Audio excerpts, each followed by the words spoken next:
আজ আমি আপনাদের নিয়ে যাব ইতিহাসের সবচেয়ে সুন্দর মানুষ হযরত ইউসুফ আলাইহিসসালামের সেই অন্ধকার দিনগুলিতে, যিনি বছরের পর বছর এক অন্ধকার জেলের ভিতর কাটিয়েছিলেন।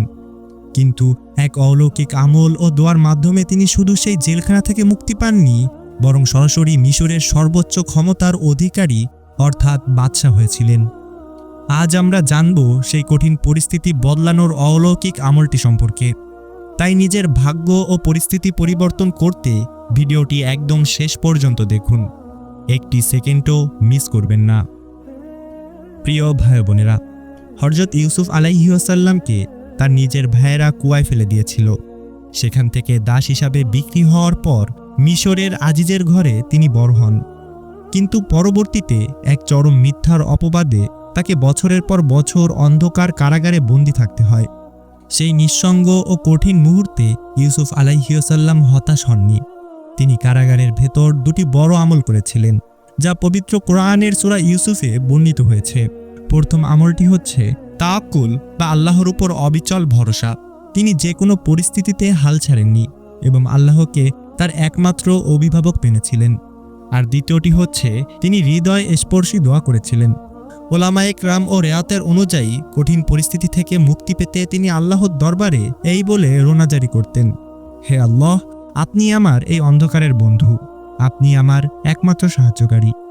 ইউসুফ আলাইহিসসালামের এই চরম ধৈর্য ও আমল আল্লাহর কাছে এত পছন্দ হয়েছিল যে স্বয়ং মিশরের বাদশাহ এক অদ্ভুত স্বপ্ন দেখেন এবং সেই স্বপ্নের সঠিক ব্যাখ্যা দিয়ে ইউসুফ আলাইহিসসালাম সসম্মানে জেল থেকে মুক্তি পান এবং বাদশাহ তাকে মিশরের অর্থ ও খাদ্য মন্ত্রণালয়ের দায়িত্ব দিয়ে পুরো রাজ্যের চাবিকাঠি তার হাতে তুলে দেন। সুবহানাল্লাহ।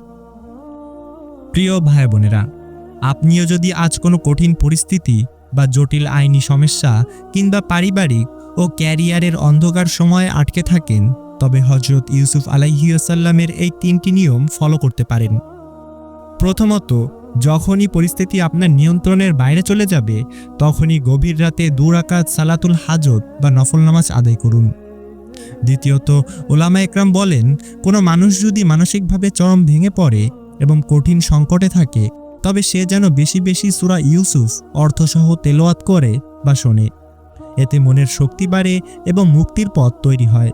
এবং 3 নম্বরটি হচ্ছে সারা দিন ও রাত উঠতে বসতে বেশি বেশি আস্তাগফিরুল্লাহ পড়ুন এবং মনে মনে বলুন, হে আল্লাহ, ইউসুফ আলাইহিসসালামকে যেভাবে অন্ধকার জেল থেকে আপনি রাজপ্রাসাদে নিয়েছিলেন, আমার এই কঠিন পরিস্থিতিও আপনি বদলে দিন। মহান আল্লাহ তাআলা আমাদের সবাইকে জীবনের প্রতিটি কঠিন পরিস্থিতিতে হযরত ইউসুফ আলাইহিসসালামের মতো ধৈর্য ধারণ করার এবং আল্লাহর উপর ভরসা রাখার তৌফিক দান করুন। আমিন। প্রিয় ভাই বোনেরা, হযরত ইউসুফ আলাইহিসসালামের জীবনের এই অলৌকিক শিক্ষা আপনাদের কেমন লাগলো তা কমেন্ট বক্সে অবশ্যই জানান।